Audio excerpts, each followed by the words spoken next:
બસ જો બાપ અહીંયા જ છે. હા, સામે ઘર દેખાય? હા એ ઘર આપણું ઘર છે. ઠીક, પણ અહીંયા હાલવાનું બહુ હો, હા. થાકી જવાય. હવે ઉંમર થઈ ને બટા, બાપ, એટલે હું તો તમને કહેતો જ હતો કે રિક્ષા લઈ લઈએ, પણ તમે જો કે માન્યા નહીં. કહેતા હતા કે ગામડાની શું, એટલે મને તો છે ને ચાલવા કારવવાની ટેવ છે. પણ બટા, અમારે ગામડે તો કેવું હોય, આ 2 ડગલા હાલો એટલે ઘર આવી જાય, ખેતર આવી જાય, વાડી આવી જાય ને એટલું હાલવાની તો ટેવ હોય. આ બસમાં બેહી બેહીને મારા પગ જકડાઈ ગયા. અને ગામડાની હવા ને અહીંની હવામાં ફેર નહીં. અને તે કીધું કે અહીં બાજુમાં જ છે. મેં કીધું હાલો હાલી નાખીએ, પણ વાંધો નહીં બટા. અને હું તને એક વાત કહું. બોલો ને બા. પછી છે ને ઘરે બધાની વચ્ચે વાત નહીં થાય તો હું તને કહી દઉં. હા. જો હવે દેહમાં છે ને મારી પાસે થોડીક જમીન છે, બાકી તો કાંઈ છે નહીં. મારી ઉંમર થઈ, ખર્યું પાંચું, ક્યારે ઉપરવાળાનો હુકમ આવી જાય ને બટા એ ખબર નથી. અરે બાપ, આવું શું કામ બોલો છો? તમને ક્યારેય કંઈ નહીં થાય. અમે લોકો છીએ ને. બટા, આપણા હાથમાં છે? જન્મ ને મરણ કાંઈ આપણા હાથમાં છે કે ક્યારે આવી જાય? એટલે હું છે ને હવે એવું વિચારું છું, આમે જો મને કાંઈ આમાં ખબર તો પડે નહીં, તો જે કાંઈ છે ને મારા જીવતા જીવ 2 ભાઈઓને દઈ દઉં ને, પછી મને આંખો ટાઢી મારી હો ને. બાપ, એવું કરવાની શું જરૂર છે? આ તમારા નામે તો છે જ ને અત્યારે. આ તમારા પછી મોટા ભાઈના નામે કરી આપજો. જુઓ, એમાં મને કોઈ વાંધો નથી. આ બધું તો થતું જ રહેવાનું છે બા. પણ પહેલાં તમે મને એ કહો કે અત્યાર સુધી તમે આ ગામડેથી જ્યારે અમે લોકો શહેરમાં બોલાવતા હતા ત્યારે આવતા જ નહોતા, તો શું આ જ કારણથી આવ્યા છો અહીંયા? ના ના, મેં એવું વિચાર્યું કે હું છે ને 2 ભાઈઓને જમીન એના ભાગની આપી દઉં અને પછી પાછી હું ગામડે વહી આવું. આ જો તું એમ કહે છે ને કે એવું ન કરો, હમણાં તમારા નામે છે ને પછી મોટા ભાઈના નામે કરજો, એ મને ખબર છે. ભલે ને હું ગામડે રહેતી હોઉં, પણ શહેરમાં ભાઈઓ રહેતા હોય ને તો એક જમીન માટે ને મકાન માટે છે ને એકબીજાના જીવના દુશ્મન થઈ જતા હોય. આ અમારી બાજુમાં ઓલો રવજી ને રગલો બાજુના જ ફળિયામાં રહે છે. તો જો એ 2 વેય છે ને દેહ મૂકીને અહીં આવ્યા હતા. પછી એની માએ જમીન દીધી ને તો કોઈને કહેતો નહીં હો. એ રવજીએ છે ને એ જમીન હારું થઈને રગલાને મારી મારીને અધમુઓ કરી નાખ્યો હતો. પછી મેં વિચાર કર્યો કે મારે આવું કાંઈ કરવું નથી, 2 ભાઈઓને દઈ દઉં, પછી છે રોટલા જ તમે નાખવાના જ છો મને, પછી મારે શું ઉપાધિ છે? પણ બાપ, એ રવજી અને આ રગલાની વાત હતી. હા, મારી અને મોટા ભાઈની વચ્ચે એવું કંઈ નથી. અમે બંને ભાઈઓ એકબીજાને સમજીએ છીએ, એકબીજાને વધારે સારી રીતે રાખીએ છીએ, તો પછી અમારી વચ્ચે આવું ક્યારેય કંઈ નથી થવાનું. નો થાય, મને ખબર છે 2 ભાઈઓ વચ્ચે નો થાય, પણ ઓલી વાડાની 2 ભેગ્યું થયું હોય ને એ બાયું વચ્ચે થાય. અને બાયું જ છે ને 2 ભાઈ વચ્ચે ડખા કરાવે, નોખા કરાવે. બાકી કાંઈ ડાંગે માર્યા પાણી કોઈ દી નોખા ન થાય. પછી તમે શું કરો લ્યો? હા, હશે બા, છોડો ને એ બધી વાતો. પણ હા, તમે આ જમીનનો વહીવટ પતાવીને ગામડે જવાની વાત કરો છો ને, તો બાપ હવે છે ને તમારી ઉંમર થઈ ગઈ છે. હા, ગામડે ક્યાં સુધી તમે એકલા જીવન જીવશો? જુઓ, હું તમને ગામડે નહીં જવા દઉં બા. તમારે હવે છે ને અહીંયા અમારા લોકોની સાથે જ રહેવાનું છે બસ. જો આ તો તારો છે ને મારા પરનો ભાવ છે એટલે તું કહે છે. અને ગામમાંથી હું તમને જમીન દઈ દઉં છું, ખોરડું તો છે જ ને.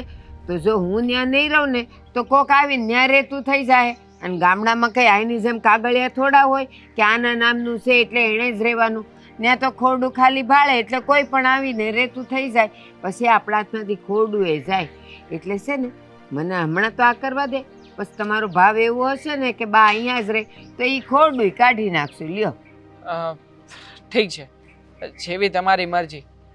પણ બાપ, હું તો એટલું જ કહીશ કે આ જમીન મકાન આ બધું તો છે ને નથી ને ના હોય તો પણ કંઈ નથી થવાનું.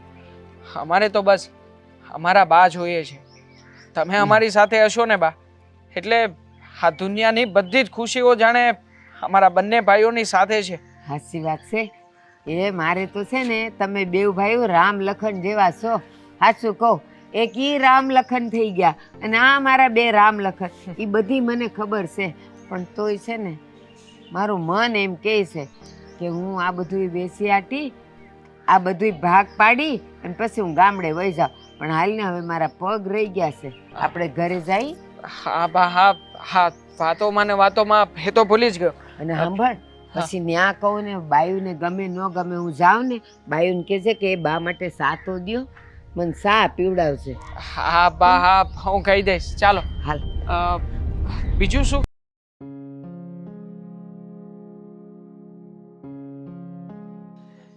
હા હો બા, જુઓ આ આવી ગયું આપણું ઘર. હા આ ઘર આપણું છે. હા બા. લે એ આપણા દેહનું ખોરડું તો હાવ નાનું. આ તમારું તો જો કેવું મોટું મહેલ જેવું છે. આમાં રહ્યો છો તમે લોકો? હા બા હા, અહીંયા જ રહીએ છીએ. લે હારું ચાલો. તું હાથે જ કેતો તો હો એ ઈ ખોરડું કાઢીને અહીં રેવા આવી જવાય. હા બા, પણ અહીંયા ખર્ચો બહુ વધી જાય કે નહીં? મારો નહીં, તમારો નહીં, તો અહીંયા રહેવાનો ખર્ચો. હા. હે બેટા હા બા. આ ઘરમાં તું એકલો જ હતો, બાયું નથી કોઈ? બહાર ગઈ છે? ના બા ના, એવું નથી. આ તો આપણે આવીને અહીંયા બેસી ગયા, બાકી અંદર જ છે એ લોકો. દામિની, દામિની બહાર આવજે. મોટા ભાભી ઉપર કામ કરતા હશે. દામિની પણ રસોડામાં જ હતી. હે રામજી, બા આવી ગયા. જય શ્રી કૃષ્ણ. એ સુખી રહ્યો. મેં કીધું કોણ જાણે તમે દેખાતા નથી, બહાર ગયા હશો. ના ના, ઘરમાં જ હતી બા. અને તમે શું બરાડા પાડતા હતા? આ બા માટે છે ને બદામ વાળું દૂધ બનાવતી હતી. હવે બા એટલા સમય પછી અહીંયા આવ્યા છે તો પાણીથી થોડી સ્વાગત કરવાનું હોય. અરે મારી દીકરી, એ એવા બદામ પિસ્તા વાળા દૂધ થોડા અમે ગામડે પીતા હોય. એ છે ને મને તો સા દ્યો ને એમાં બધું આવી ગયું. ચા પણ મળશે અને દૂધ પણ મળશે. અને ત્યાં ના પીધું હોય એટલે તો અહીંયા પીવડાવીએ છીએ ને. ત્યાં તમારી સેવા કરવા વાળું કોણ છે? અહીંયા તો અમે 4 જણા છીએ. ત્યાં રસ્તામાં જ કીધું કે આપણે ઘરે પોગીએ ને એટલે બીજું કાંઈ નહીં પણ મને સા પીવડાવશે. બાઈ કેજે સા બનાવી દે. અને હમણાં બનાવી દઉં આદુ મસાલો નાખીને. હા સાકર થોડી ઓછી. બાને ડાયાબિટીસ છે, ખ્યાલ છે ને? મને બધી જ ખબર છે. બાને ડાયાબિટીસ છે, મને ખ્યાલ છે. હું કઈ થોડી ભૂલી જાઉં? બા કઈ મારા પારકા થોડી છે. હા. પણ હે બટા એક વાત પૂછું? આમ બીજું બધું તો ઠીક છે પણ તમારે અહીં શહેરમાં આ ભીસરા બાંધે નહીં? આવા છૂટા રાખે? બાંધે ને, હમણાં બાંધી દો. જો આ બાંધ્યું જ હતું, મેં બાંધ્યું જ હતું. પણ આ ગમે એમ હું રખડતી હોય ને તમે મને જુઓ તો સારું ના લાગે ને, એટલે હું થોડી તૈયાર થઈને આવી. હારું હારું. અમારમાં કેવું હોય આપણામાં ખબર છે, આ વાળું ખરતી હોય અને પછી દાળમાં ને શાકમાં પૈડા કરે એટલે કીધું. બાકી એ બા એવું ના હોય અહીંયા. અહીંયા તો આ પેલું શું કહો તમે, માથે કેપ બાંધીને પણ આ લોકો રસોઈ કરી નાખે, એટલે ચિંતા કરવા જેવું કઈ નથી. તો વાંધો નહીં. અને બા મારા મમ્મીએ તો છે ને શીખવાડ્યું છે કે ઘરમાં કોઈ વડીલ આવે ને તો માથે આવી રીતે રાખવાનું. એ ના બટા ના, આપણે કાંઈ માથે ઓઢવું નથી. હું ભલે ને ગામડે રહેતી હો પણ મને બધી ખબર છે શહેરની છોકરીઓને આ બધું માથે ઓઢવા ન ફાવે. ઘડી ઘડી હરી જાય એના કરતા ન બાંધો ને ઈ હારું. રેવા દે તું તારે. હા, હું તને શું કહેતો હતો કે હા બા છે ને ઘણા વર્ષો પછી આવ્યા છે શહેરમાં, તો બાને આપણા સગા સંબંધીને ત્યાં આજુબાજુમાં બધે બેસવા લઈ જજે. અને ખાસ તો આ મંદિર છે ને સોસાયટીના નાકે, ત્યાં લઈ જજે. હા લઈ જઈશ ને. અને તમે શું કામ ઉપાધિ કરો છો? હા હું ને ભાભી છીએ ને, બાને જ્યાં જવું હશે ને ત્યાં લઈ જશું. અને તમે તો કહેતા હતા ને કે બા આવે એટલે હું તો રજા પાડવાનો છું.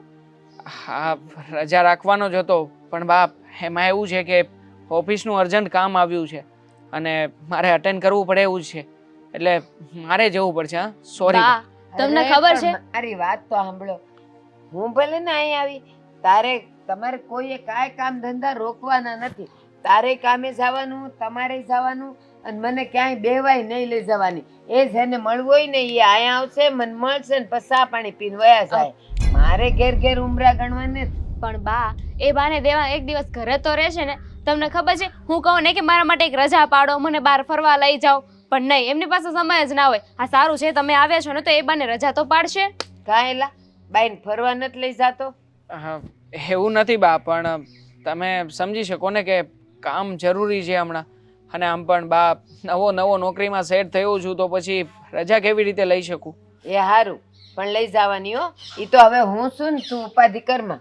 એની પાસે હું રજા પડાવાય અને કેમ પડાવાય ને એ મને ખબર આ છે. સારું સારું તમે બંને વાત કરો. આ તમારું બેગ લઈને હું જાઉં હો. હા હા પણ બાને પછી એમનો રૂમ પણ બતાવી દેજે. હા બતાવી દો.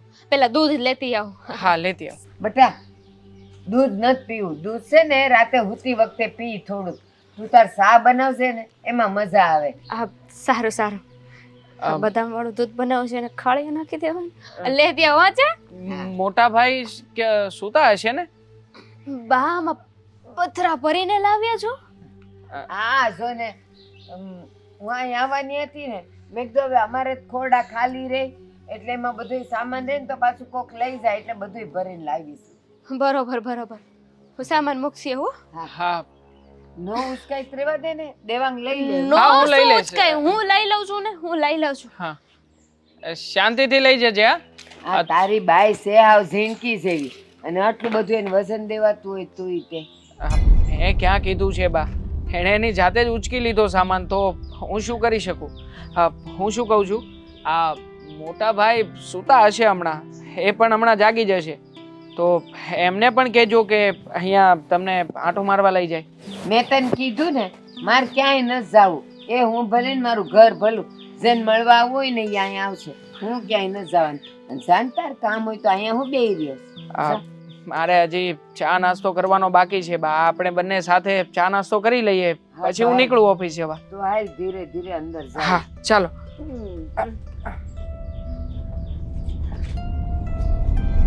હેલો મિત્રો, જો તમને અમારો વિડીયો પસંદ આવ્યો હોય તો અમારી ચેનલને લાઈક કરો શેર કરો અને સબસ્ક્રાઇબ કરો. Thank you.